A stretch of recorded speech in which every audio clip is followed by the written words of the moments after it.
Bonjour à tous, c'est Paul Mathieu alias Le Doc et bienvenue dans cette nouvelle édition de la Chronique du Doc, le grand retour après je pense 6 mois d'absence.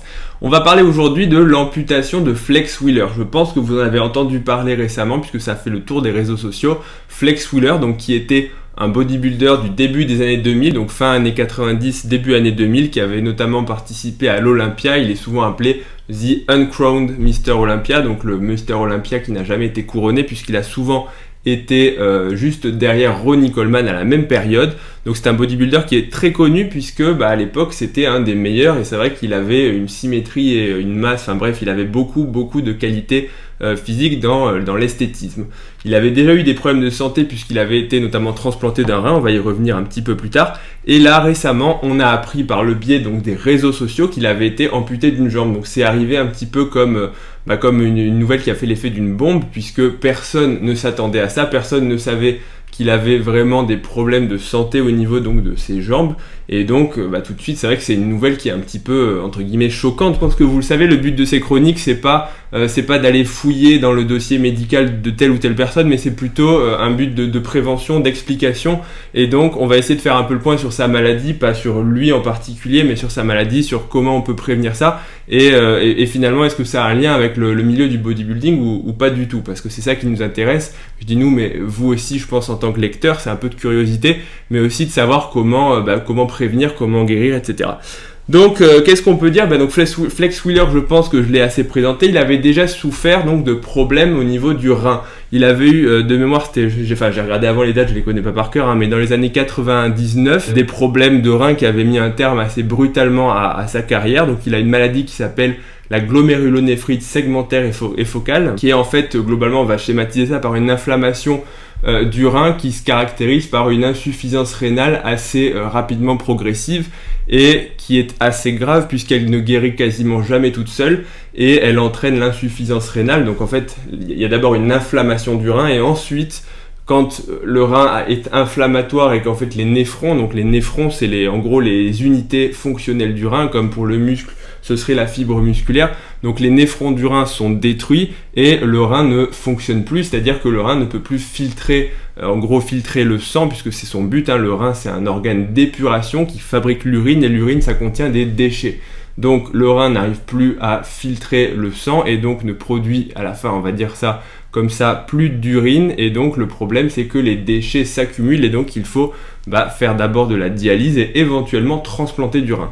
Donc ça c'est ce qui lui est arrivé, il a été transplanté du rein entre guillemets par chance, puisque tout le monde, on rappelle, n'a pas la chance d'avoir un greffon, même en France, avoir un greffon c'est une chance puisque les gens tous les insuffisants rénaux sont dialysés, ils ont leur sang qui est épuré, mais ils n'ont pas de transplantation rénale, puisque la transplantation rénale est un confort, c'est-à-dire que ça vous évite d'aller 2 ou 3 fois par semaine, c'est très long, la dialyse, c'est 4 à 6 heures pour se faire épurer le sang, pendant 4 à 6 heures, 3 fois par semaine, d'être branché à une machine sans pouvoir rien faire, enfin si tu peux lire une revue, mais ça ampute quand même franchement ta qualité de vie, c'est désagréable, ça fait des douleurs, etc. Bon, en gros, c'est pas super sympa. Alors que la transplantation rénale, ça te remplace ton rein, et ça te permet, au prix de médicaments, parce qu'effectivement, il faut prendre des médicaments anti-rejet, on va y revenir un petit peu plus tard, je vais pas trop m'étendre non plus, sinon la vidéo va encore durer 1 heure, mais ça offre une qualité de vie qui est bien meilleure, puisque les gens peuvent reprendre une vie quasiment normale, sans avoir ces contraintes d'aller à la dialyse plusieurs fois par semaine.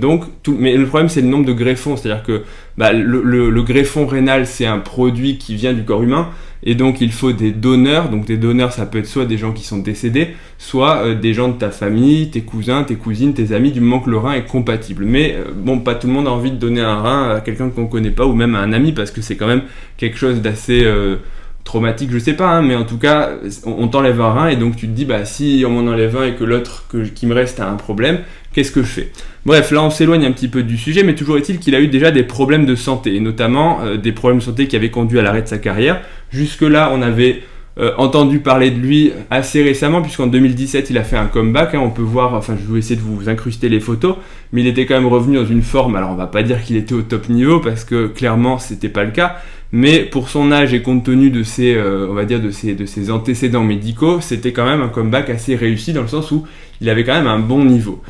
Et à partir de là, on n'a pas trop entendu parler de lui. Et là, donc, il revient sur le devant de la scène avec cette amputation. Donc, il choque un petit peu tout le monde. Pour l'instant, qu'est-ce qu'on sait ? Eh ben, on sait pas grand-chose. Alors, je vais pas faire des vidéos comme Aiki, salut Aiki, pour dire on fera une vidéo pour dire qu'on ne parlera pas ou qu'on ne sait rien. Mais on va quand même savoir qu'est-ce qu'on sait. Alors, ce qu'on sait, c'est que Flex Wheeler va faire un statement, donc une annonce concernant son état de santé dans les jours à venir. Mais pour l'instant, on l'a pas encore. La seule vidéo qu'on a finalement, c'est une vidéo de Shawn Ray qui discute avec Dave Palumbo dans le RX Muscle podcast, je crois que c'est ça. Puisque Shawn Ray, donc qui est un ancien Mister Olympia, qui anime des podcasts, etc., a discuté au téléphone avec Flex Wheeler, il le connaît relativement bien et il a pu avoir donc des informations. Donc qu'est-ce qu'il nous dit ? Il nous dit donc que Flex Wheeler a été amputé au niveau d'une jambe, alors on ne sait pas laquelle, mais je veux dire ça n'a pas beaucoup d'importance, juste en dessous de l'articulation du genou. Oui, une parenthèse là-dessus, pourquoi est-ce que systématiquement dans les amputations on coupe en dessous de l'articulation? Parce qu'on pourrait se dire pourquoi on n'a pas coupé à mi-mollet ou est-ce qu'on au-dessus de la cheville? On coupe en fait systématiquement en dessous des articulations, que ce soit au niveau du bassin, donc de la hanche, ou même de la cheville, donc si c'est la cheville on coupe juste en dessous, donc au début du pied. Si c'est au genou on coupe juste en dessous du genou, et si c'est au niveau de la hanche on coupe juste en dessous de la hanche. Le but c'est que en fait de couper plus bas ça ne sert à rien. Sur le plan fonctionnel, la seule chose qui sert c'est une articulation, puisque l'articulation permet le mouvement, mais finalement que t'aies 10 cm de bras ou de jambes en plus ou en moins, ça change rien.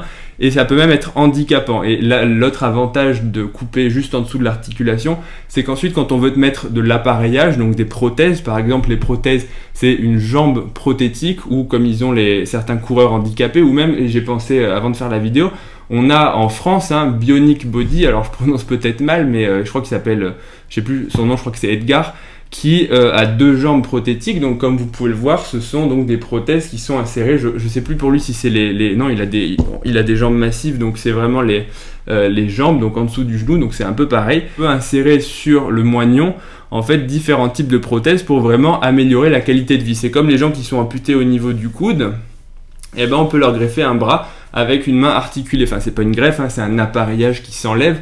Et il y a Thibaut InShape aussi qui a fait une vidéo pareil avec une petite fille, je crois que, je l'ai pas regardé, mais je crois que c'est ça qui a perdu sa jambe. Et j'ai vu la photo passer où elle montre sa prothèse. Donc c'est un peu pareil. Le but de couper juste en dessous, c'est de pouvoir ensuite mettre des prothèses pour améliorer la qualité de vie et permettre en fait de retrouver un mouvement. Parce que si tu as une prothèse, tu peux poser, alors c'est pas un pied naturel, mais tu peux poser le pied par terre, tu peux garder ton équilibre. Alors que si tu as même 10 cm de jambe en plus, ça n'apporte strictement rien.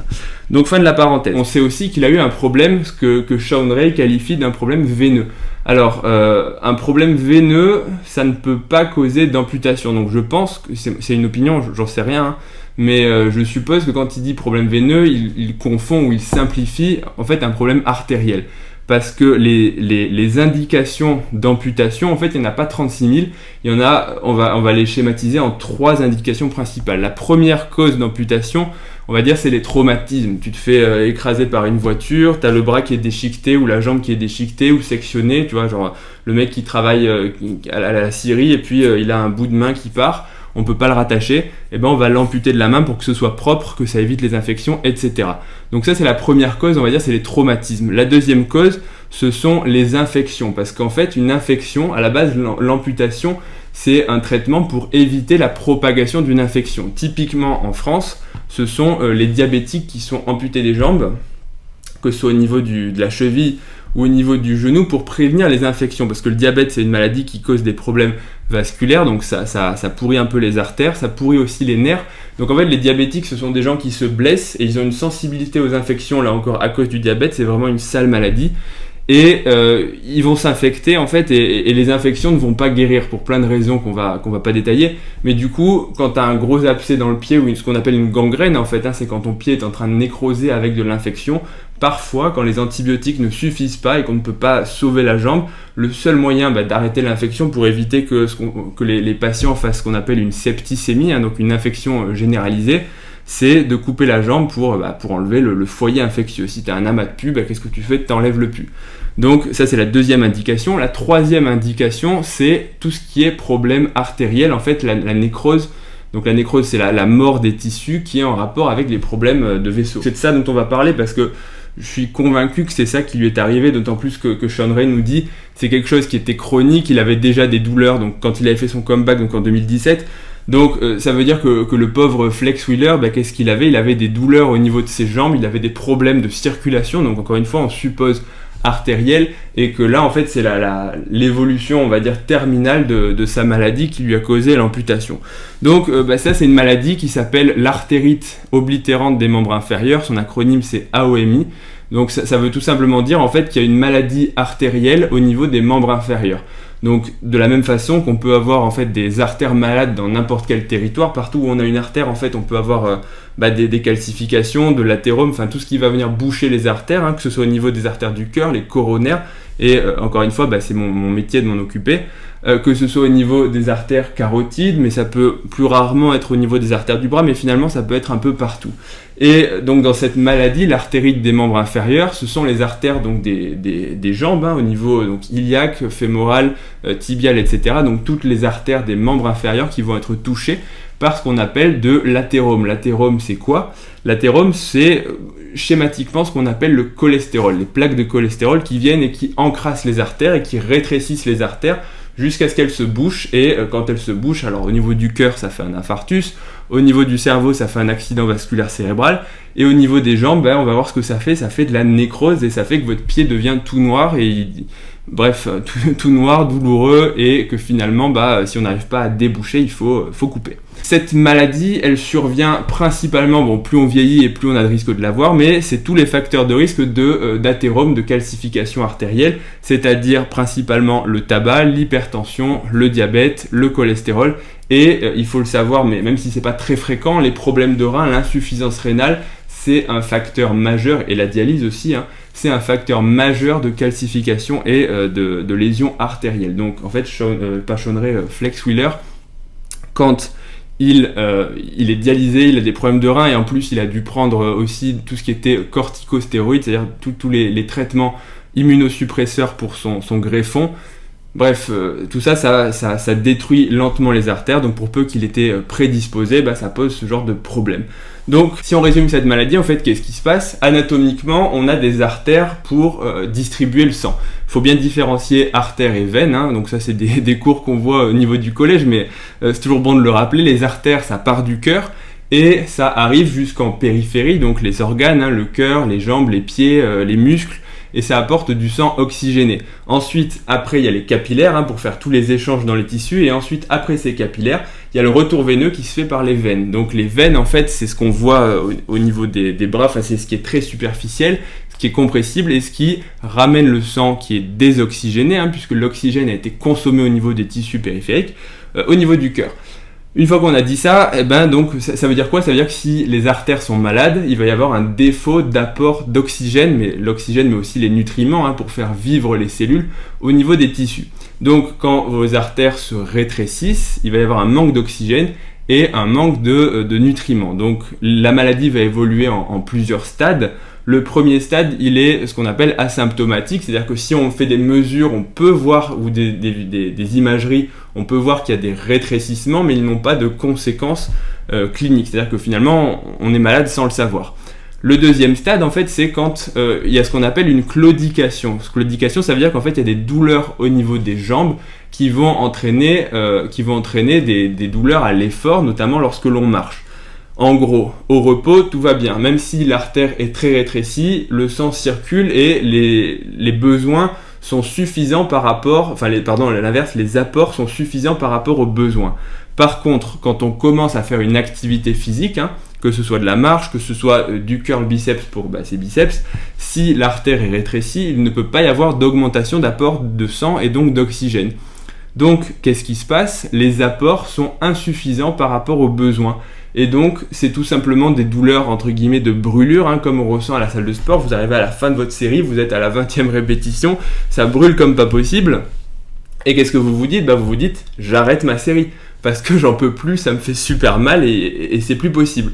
Donc vous vous arrêtez, vous vous reposez, le sang, entre guillemets, recircule, et vous vous dites c'est bon, je vais enchaîner ma série suivante. Et dites-vous que pour le mec qui a des artères au niveau des jambes malades, c'est un peu la même chose. Il commence à marcher, il fait 100 mètres, 200 mètres, 300 mètres, et puis à un moment l'effort atteint un tel, pas degré d'intensité, mais en termes de niveau d'effort, les besoins ne sont plus assouvis ne sont plus compensés par les apports, et donc la personne commence à avoir des crampes, des douleurs au niveau des mollets en fait, parce que les mollets en fait qui sont des muscles, même si la plupart ne le savent pas, manquent d'oxygène. Donc la personne s'arrête, ça passe et il repart. Et donc ça c'est ce qu'on appelle le périmètre de marche, et donc probablement que c'était le premier stade.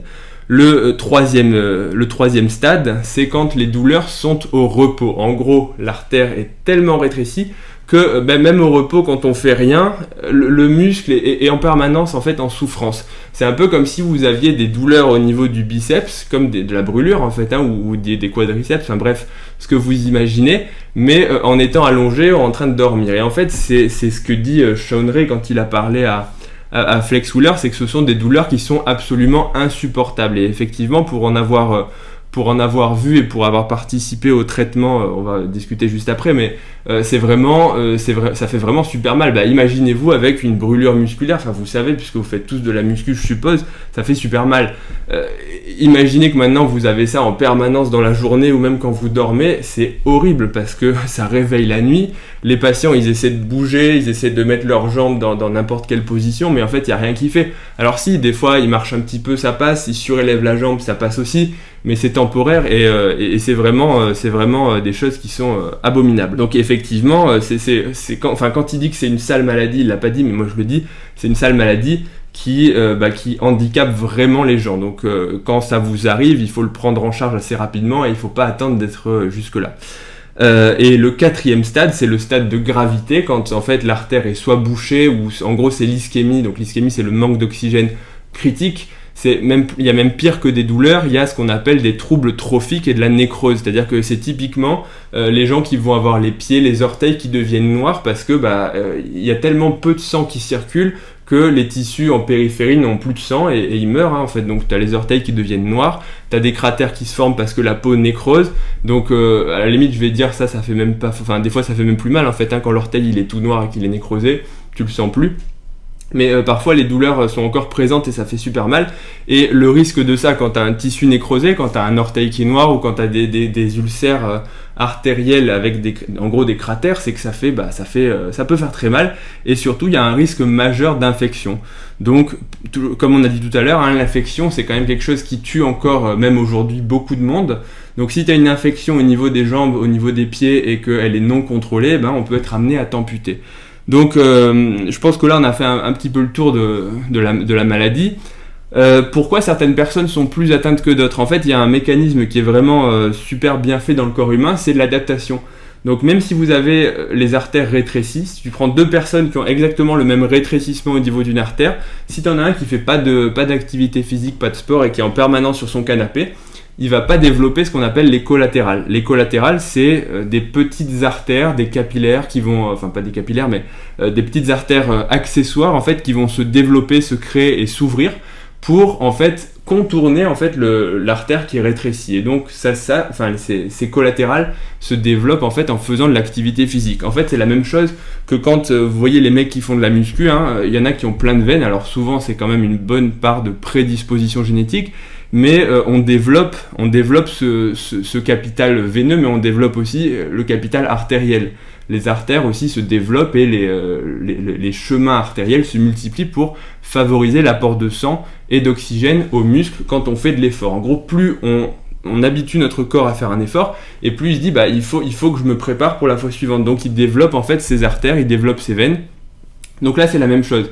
Le meilleur traitement en fait quand on a les artères rétrécies, c'est de se bouger en fait et de marcher pour favoriser le développement des collatérales. Donc c'est un petit détail, on s'en fiche un petit peu. Une fois qu'on a dit ça, maintenant comment est-ce qu'on le diagnostique ? Ça va très vite, c'est un coup d'échographie. On peut mettre en évidence qu'il y a un retentissement au niveau de l'artère, qu'elle est rétrécie et que le sang circule mal. Et une fois que tu as fait ça, tu peux faire ce qu'on appelle l'artériographie. C'est une technique qui consiste à en fait opacifier les artères pour les voir en fait sur des radiographies. Donc en pratique, c'est un examen invasif. Tu piques au niveau de l'artère, tu mets une petite sonde et dans cette sonde, tu injectes de l'iode qui va mouler l'artère et ce qui te permet, quand tu fais une radiographie en même temps, de voir précisément l'artère et est-ce qu'elle est rétrécie, oui ou non. Et l'autre avantage de cette technique, c'est qu'elle permet de traiter en fait la maladie dans le même temps en mettant, on va schématiser ça, en mettant des stents. Les stents, c'est des petits ressorts, c'est-à-dire que quand tu as l'artère qui est bouchée, tu passes du matériel si tu y arrives, hein, c'est pas toujours possible, et tu dilates l'artère et tu réouvres l'artère qui était bouchée ou rétrécie, ce qui permet de refaire circuler le sang. L'autre technique pour traiter ça, donc la première c'est les stents, la deuxième c'est la chirurgie, c'est le chirurgien qui va faire ce qu'on appelle des pontages artériels. Il va prendre un bout, alors c'est soit une artère, soit une veine, soit un tube en dacron, et il va connecter en fait deux artères pour, si l'artère est bouchée, au lieu de la traverser et de l'ouvrir avec un stent, eh bien on va créer une route accessoire avec un pontage, donc qui est un greffon en fait un greffon d'artère en fait, si on peut synthétiser ça comme ça. Donc une fois qu'on a dit ça, qu'est-ce qui a dû arriver à Flex Wheeler? Eh bien c'est qu'il a dû avoir, comme il le dit, des douleurs de repos, ça devait être probablement une ischémie assez critique.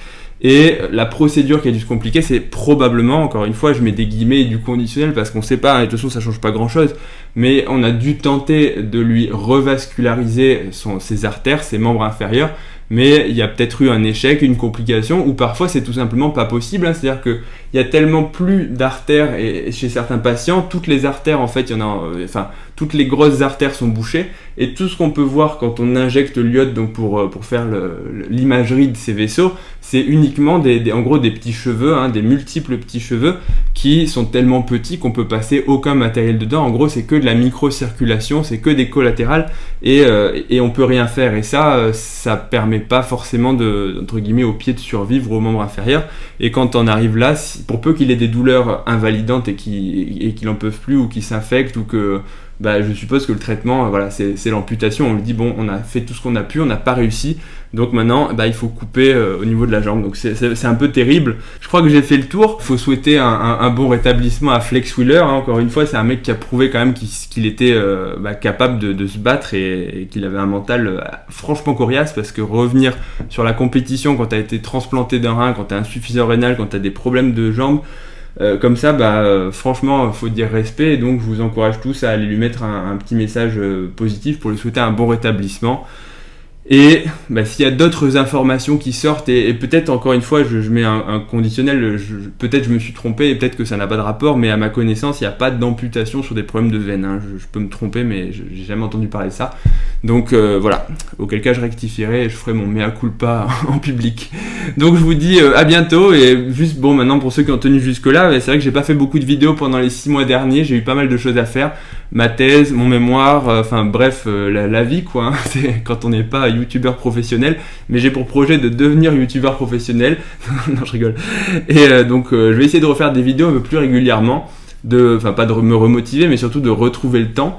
Donc je vous dis à bientôt pour la prochaine chronique. J'espère que ça vous a plu. N'hésitez pas à mettre des pouces, des commentaires, vous le savez, à me suivre sur Instagram, j'en parle même plus parce que ça fait 1 mois que que je me suis pas connecté à Instagram, mais bon, si vous voulez me suivre, envoyez un message, n'hésitez pas, même si la probabilité de répondre est assez faible. Salut et au revoir à tous, à bientôt.